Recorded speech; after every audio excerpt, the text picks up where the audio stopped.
Today I'm going to walk you through this watercolor painting using the browns and grays from my last video, which I will link in the YouTube card.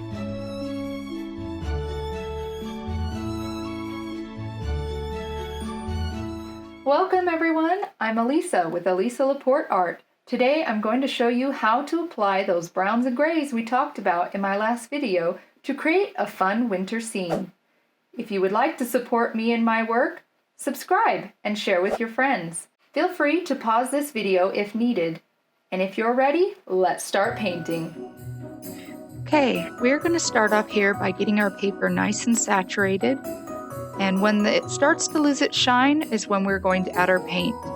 And we are going to do a mingled wash. I am using raw sienna and a mixture of cobalt blue and burnt sienna to make a very nice gray. And I'm adding cobalt blue here for the sky, as well as more of that gray mixture to add to the feeling of our snow scene.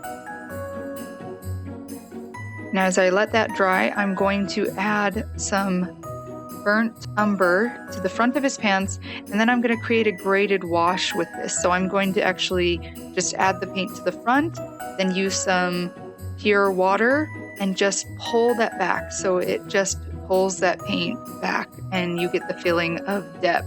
Like there's a shadow and then the light where it hits. And I'm going to use that same color in the mittens and all of their snow pants.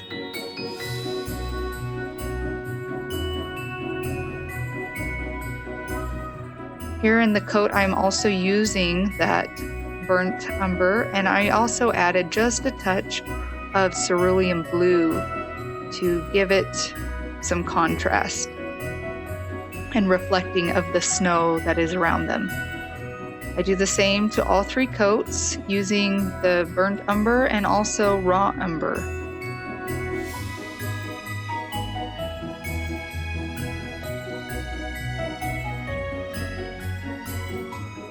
Then on this first hat, I'm using a burnt sienna, and I just, again, touch the front of that hat and then use water to pull that color over so it feels like it rounds around her head. And then for the second hat, or the first figure, I am using a alizarin crimson in her hat, and then I did their faces with just cad red and a yellow ochre. Once part of the figures are dry, I can actually go back and do another layer if I don't feel like they're dark enough. Here I added burnt umber to the trunk of the tree, and I am darkening up the children's hats. Choosing red for their hats will help bring the focus to them, and the red helps them stand out since everything else around them is a neutral tone. And then I'm going to add cobalt blue and the gray mixture to add the footprints and the shadow from the children and the tree. And here I'm using sap green for my tree. And then I'm going to go back in with more pigment to add where I want my shadows. And I'm just going to continue to layer this color because I want it to feel scraggly. I don't want it to look like a perfect tree. It just won't look natural.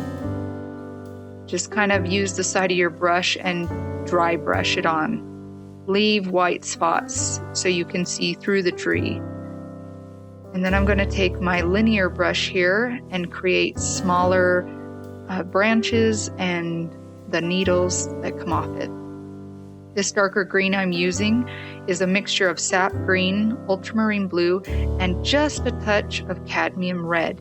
Now that red will make that green feel natural and less Christmassy green. You know, that really harsh green.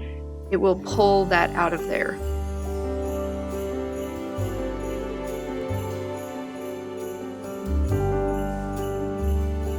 Now you'll notice I also have 3 figures here, and in the back I'm going to start working on 3 trees.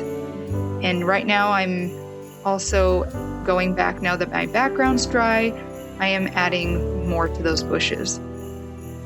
And for this hat, I used a mixture of the burnt sienna and the alizarin crimson from the first 2 hats. And I'm using cerulean blue for my scarves. Now back to those 3 figures and those 3 trees. I did this because it adds unity and harmony to your painting. It's a rule of 3.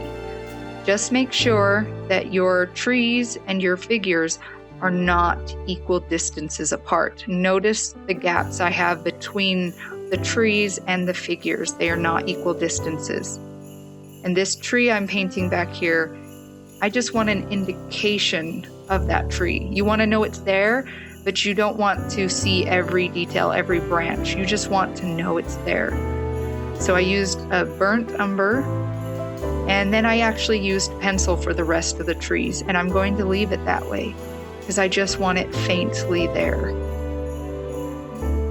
And you can go ahead and sign it, and you're finished.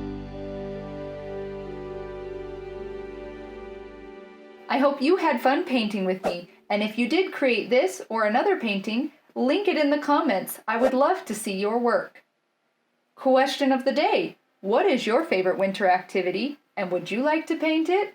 Let me know in the comments below, along with any other questions you might have.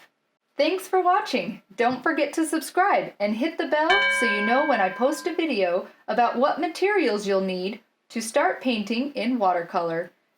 Until then, keep on painting.